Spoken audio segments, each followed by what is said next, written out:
On to our next speaker, Kerry Morrison. Kerry serves as the Executive Director of the Hollywood Property Owners Alliance, and she had the privilege of a 2-year fellowship with Stanton, and during that time, she had the opportunity to learn about how mental illness is impacting individuals in communities and innovative and creative ways that we can address these challenges with new strategies. With that, she's looking at how do we go from building cities that are clean and safe to creating vibrant neighborhoods to the next step of how do we ensure a really strong quality of life for those with mental illness and other challenges that make them individuals that are affected by homelessness.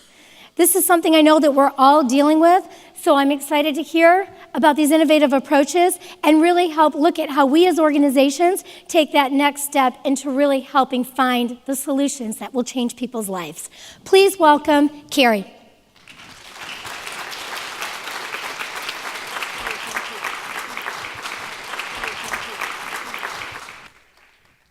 Hey, colleagues.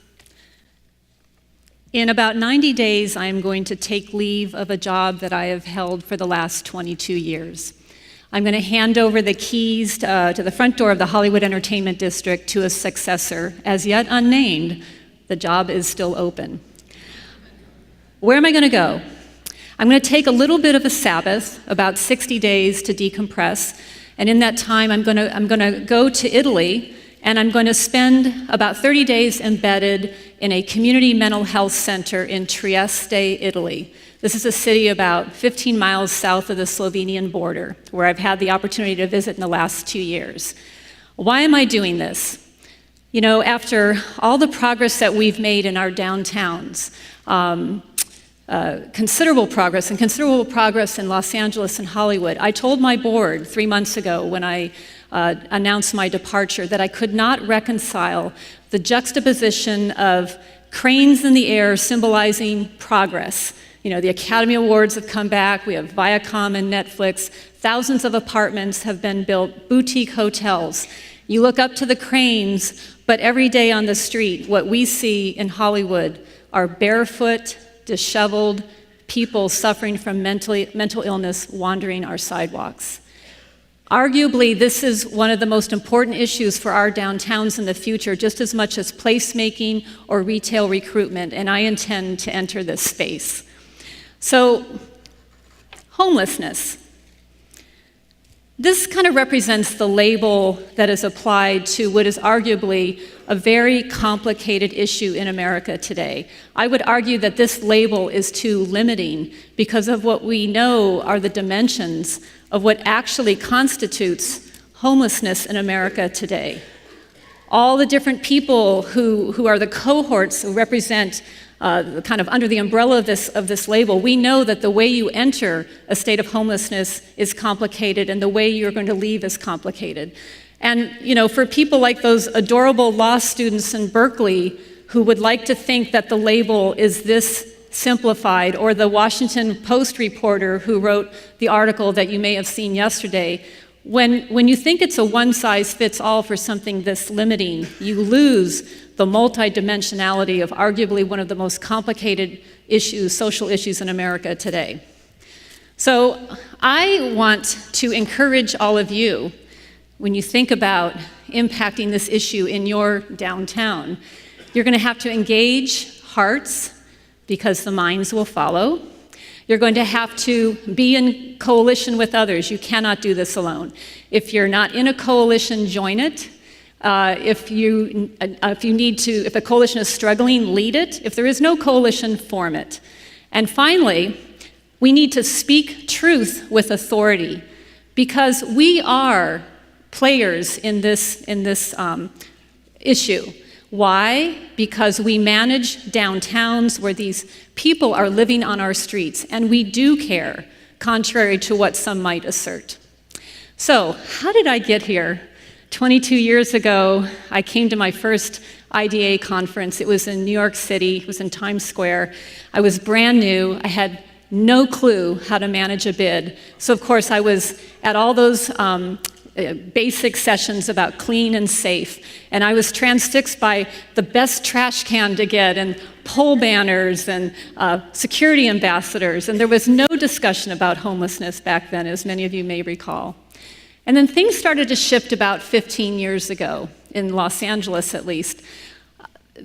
People visibly began to show up living on our streets. And our property owners, our board members, were none too happy to see this trend emerging. And they did not feel that this was a role for the bids to solve, or at least my bid to solve, but it was more something for the bid to take care of. So I did not feel that that was an appropriate response. So I started to do my due diligence, like, why is this happening? Who's in charge here? Who's going to fix this problem? And I was trying to research, what is government doing? What are the nonprofits doing? Well, an epiphany for me actually, again, came at an IDA conference in 2004 in Vancouver, where Phil Mangano, who was the homeless czar under President Bush at that time, did a big idea talk. And 3 things out of that talk I still remember to this day. He said that for too long in America, we had been managing homeless instead of ending it. He talked about the silos that nonprofit organizations and government agencies would sequester themselves in for their own self-protection, but they were not collaborating to end this problem. And he talked about the importance of metrics, that you cannot manage what you don't measure, and that we had to hold government accountable for outcomes. And I came home from that conference so excited that there was a role for the business community to play in this issue, and I began to insert myself feet first. So the first thing I had to do was to engage my heart. I started doing something that I had previously thought was very scary, which was to go and sit with homeless people in my district and to hear their stories and to find out, how did you get here? How did you get into this place? And I assert that that movement from anonymity to humanity is such a key element in moving people's hearts. I had to learn to draw my own boundaries because I felt compelled to put people up in hotel rooms or pay for an outfit for a job interview, and I realized that I could not on my own solve this issue. So we began to form a coalition in Hollywood, Hollywood Forward. We brought in all the usual players, and I know many of you have done this in your own community. And over the years, we were making progress. Resources were coming to Hollywood, people were being housed. But then in 2013, we held a little planning retreat to, how are we doing? What are our objectives? And we realized that in our complicated homeless scenario, there was a very small cohort of people who we called the super chronic, the highest hanging fruit. And these were people who suffered from severe mental illness who were left to die on our streets. So we created what was called the Hollywood Top 14 list, the top 14 most severely mentally ill, vulnerable people on our street left to die. And we poured ourselves into trying to help those individuals, one person at a time, get off the street. And through that process, the case studies that we developed, we learned a lot about how the systems fail people with severe mental illness. We began to document those stories. 3 of those people actually died. And so I kind of became a reluctant expert in this space. And I was willing to speak out about it. And I was willing to challenge the civil libertarians who would assert that it is better to let someone die with their rights on than to actually seek treatment, and sometimes involuntary treatment, to have treatment and transformation. So I was encouraged to apply for a Stanton Fellowship, which would give me a 2-year opportunity to explore anywhere in America or the world where they're doing it better and bring that idea back to Los Angeles. So I was led to a remarkable city, Trieste, in Italy, and went there for the first time the summer of 2017, and met with a psychiatrist there who toured me through their system. And in Trieste, you don't see people wandering the streets of that town. There are people not incarcerated in their jail. There are people not locked in their hospital.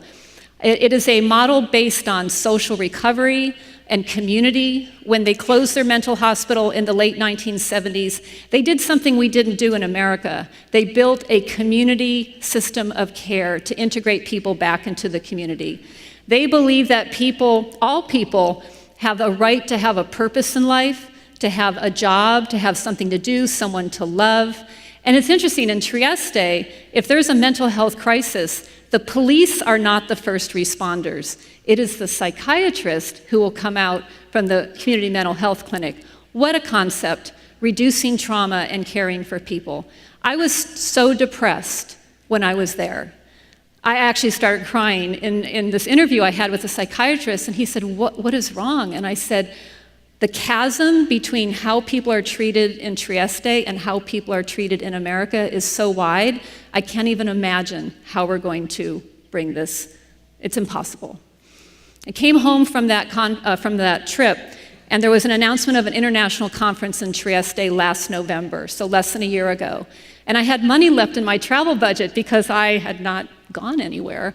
And so the foundation gave me permission to subsidize a delegation from Los Angeles, because again, I cannot do this alone.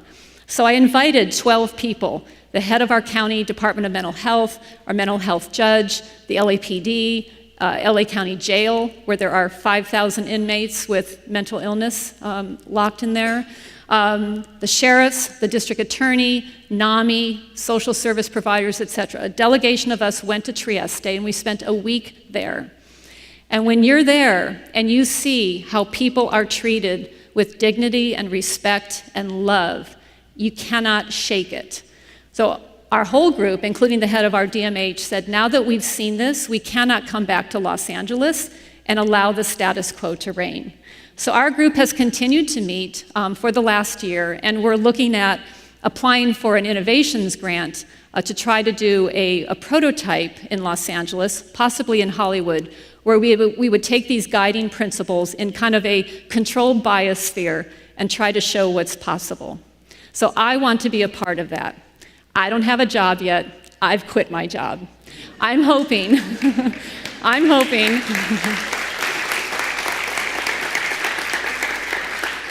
David, I can come back in 2 years and do another master talk to let you know about what we're doing in Los Angeles, because I think it provides hope for all of us.